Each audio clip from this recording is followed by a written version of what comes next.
Hey everybody, welcome back. We got an interesting little project today. This is a Mix-Maid mixer. Looks like a little hand mixer thing for drinks or whatever. Made by Fractional Motor Corporation, which, I've personally never heard of it. But it is pretty cool. It's kind of like I don't know if it's like a lucite or bakelite or whatever housing on here. It's pretty neat. I mean, it's a really cool little gadget.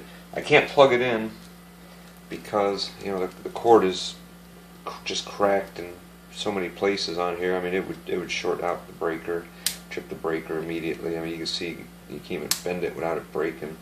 So we're gonna go ahead. We're gonna take a look at the inside of this. We're gonna change the cord on it and see if there's any kind of service that this thing needs inside, and get a new cord on it and see if it runs.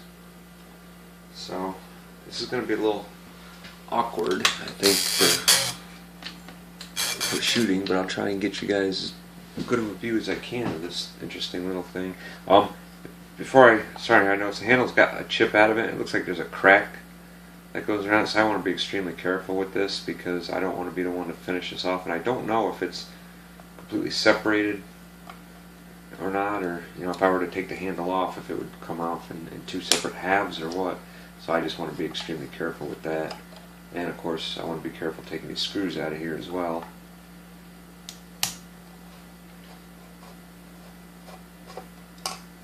And the screws look like they were painted. Well, all but that one. They look like they've got like a layer of almost like a yellowish paint on them. That's mostly missing. Like I said, except for this screw, this one's completely bare.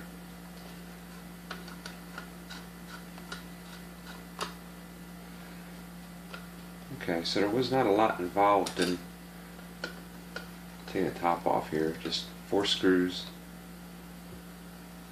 And if you look at the handle, I mean, it's held on with a little screw there and a cotter pin here, so that's, oh no, there's a screw for the handle there. The cotter pin just holds the little plastic lever assembly in there, so that's pretty interesting. That must push down on right there. There's a little contact under here that pushes on. But this is what we need to get to right here, is this cord. Looks like there's a butt connector here, a butt connection here, and then it's soldered onto here. So we're going to fire up the soldering iron, and we're going to just desolder it from here, and we'll just recrimp a new connector on here. Let me get this upright so we can see this. Yeah, it's just a piece of shielding that just slipped over here. Right, and that is actually soldered onto these wires as well. The wires inside seem to be, pliable and decent. I'm wondering, looks like there's 2 nuts on here that hold the motor assembly in, and then 1 nut that holds this bottom, so I think this whole thing can shop. So I think we're going to just take out, while it's heating up, we're going to take these nuts off, and we're going to take this whole motor assembly off here. I can just see if I got the right socket for these. And we do.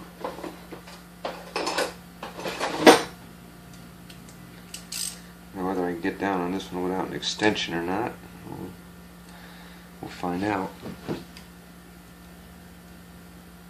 Yeah, I can get down on there, but now whether I can turn it or not is another matter.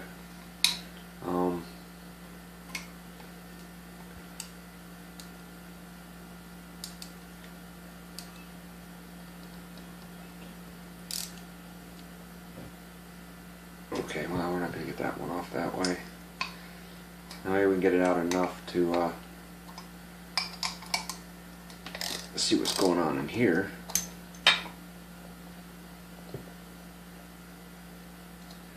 Let's see if we get some lubrication in here somewhere.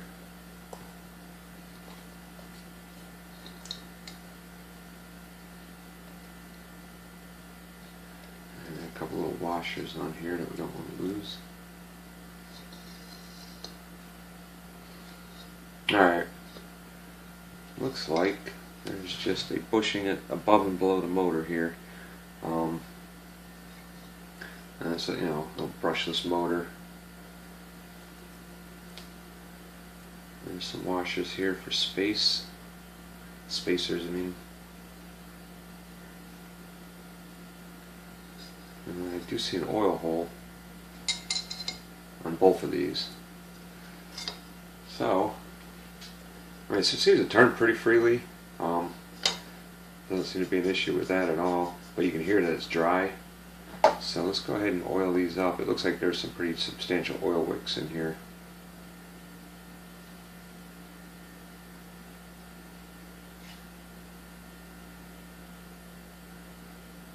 We'll just go a drop at a time and let it drink it in.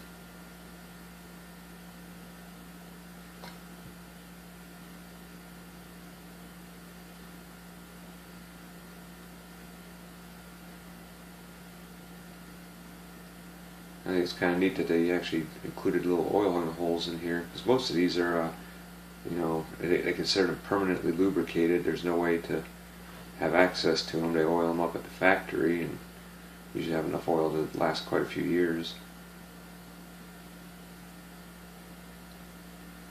And yeah, that's quite a substantial oil wick on there.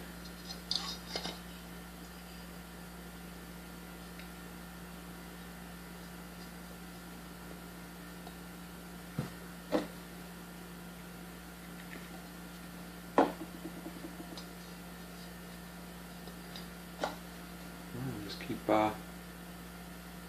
giving it some oil to suck in here. Let that absorb around, and we'll go and oil up this other hole here. You can see right there. I believe you can see it on here. Oil hole right here.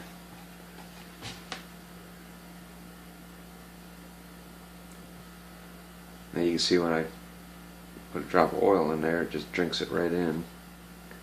So the oil wick is going and absorbing the oil up.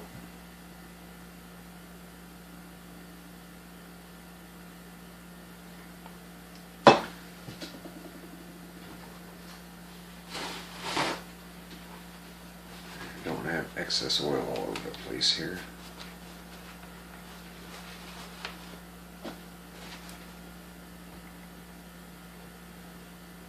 Sometimes it's hard for me to just get just a drop out of here.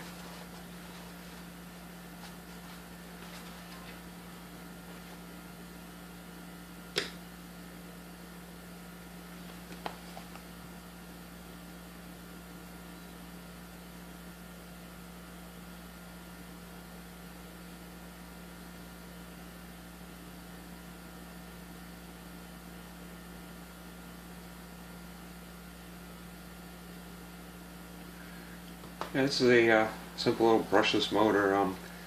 I'm willing to bet that this thing will fire up with no problem with a new cord on here.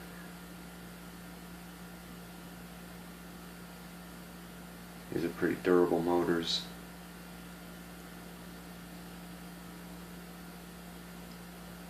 It looks like everything is pretty much epoxy coated as well.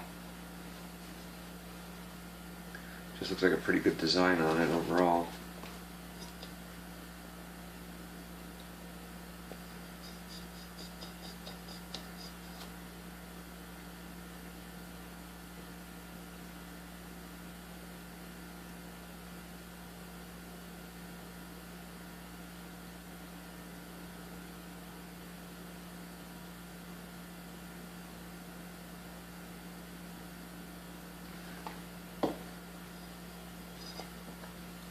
These wicks do hold a lot of oil.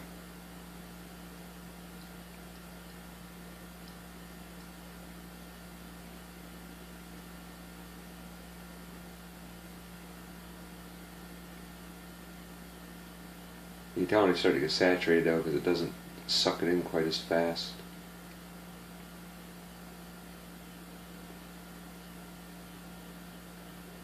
As of right now, it's still sucking it in pretty quick. Got a pretty big wick in there by the looks of it. Alright, this one's slowing down now.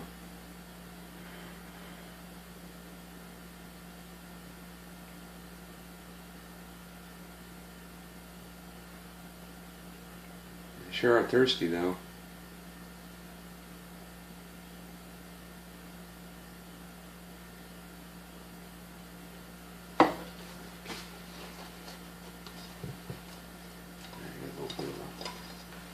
Over oiling going on here,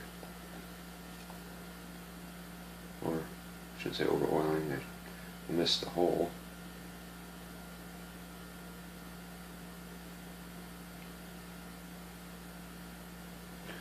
Alright, let's check this one again. I think we can probably get a little bit more in here.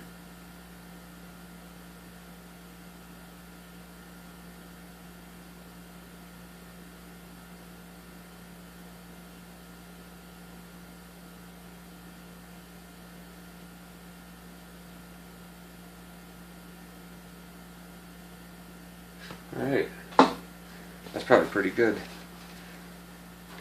These things are bone dry, which is, you know, normal. I mean, these things, this was probably never ever in its life taken apart and oiled, so it's not a surprise that it, you know, that it was that dry.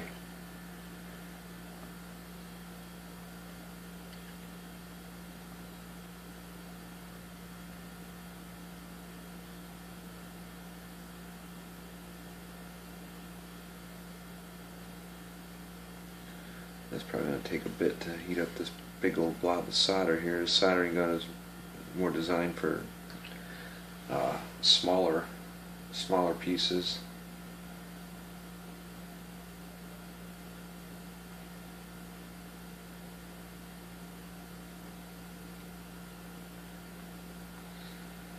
There we go. Alright, so we got that one off, and oh, this thing just fell right off of there. Not really sure what held that on there. It looks like a rivet that just broke. Alright, so I gotta see what this actually attached to here. I believe this actually came over and just made contact with the other side right here. This looks like it's actually a piece of copper, believe it or not, even though it's black. It looks like it actually came down and made contact with that when you push the little button on the top. So I'm going to have to go ahead and repair that. Meanwhile, I'll desolder this wire.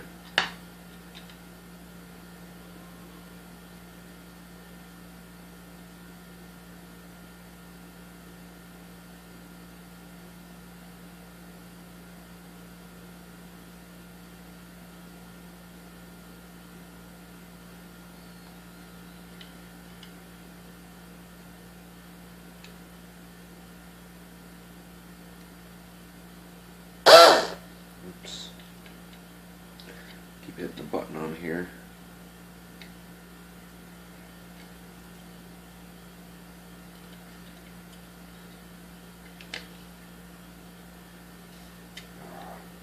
I'm gonna have to put my glasses on.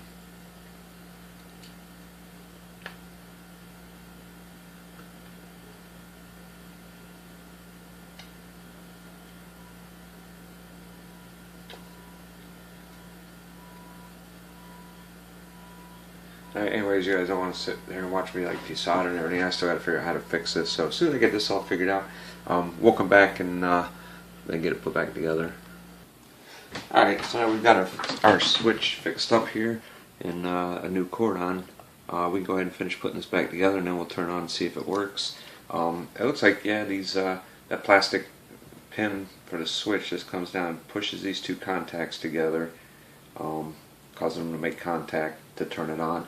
That rivet was, you know, obviously broken off from here, so we just epoxied this on there because it looked like before, what the last time that this thing, I mean, this thing looks like it had to be repaired before because the top of the rivet was completely gone, but it looked like this piece was soldered to the rivet, which isn't really going to hold. I mean, as soon as I desoldered this, that's why the whole thing came off. So we have it epoxied on there, and the epoxy is set up now, so you can see it's on there. It's not going anywhere now. So we're going to go ahead and get the top put back on here. you know, that we've got the new cord on and everything, and we'll see what happens.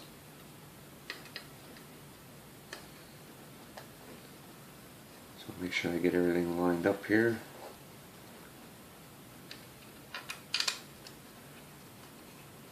Let's get a couple screws started.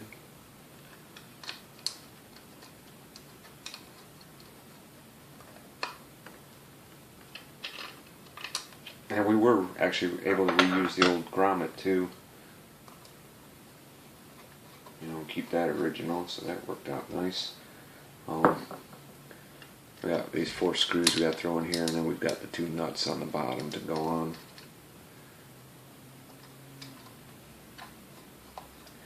And if something happens where this, you know, doesn't work, I'm going to be very surprised.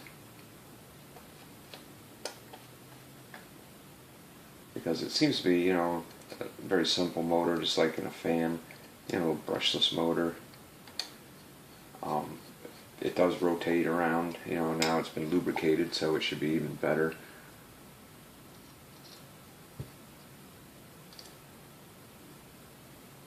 Let's thread our nuts on here.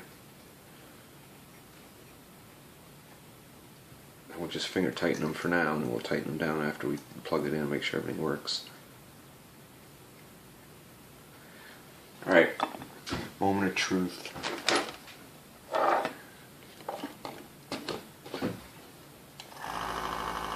There we go.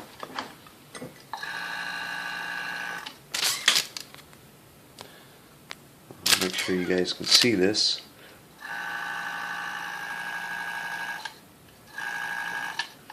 Nice and quiet. It does what it's supposed to do now.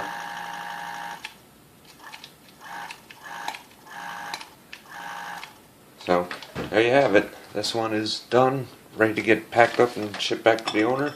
And, you know, then we'll be back to mixers and stuff here. You know, this is technically a mixer. It's definitely one that we've never seen before here in the shop. So, and we've never done one of these type before. But this is really cool. I've never heard of Fractional Motor Corporation either. So it's neat to see something different, you know, come in here and be able to do it for you guys too. But anyways, if you guys have any questions or comments, leave them down below. If you know, if you like the video, give it a thumbs up, of course, and let us know that you like it. And don't forget to subscribe and click that bell down there so that you can be notified when we post other videos. Because I mean, judging from this one here, you never know what we're going to end up getting posted on here and getting in the shop to work on. So you know, as always, appreciate you guys watching. Appreciate all the comments, especially from those of you that, you know, have a lot of knowledge and stuff. Hopefully some of you guys will have some information about this that you can post on a video so the owner can see as well. And we'll catch you guys on the next one. Thanks.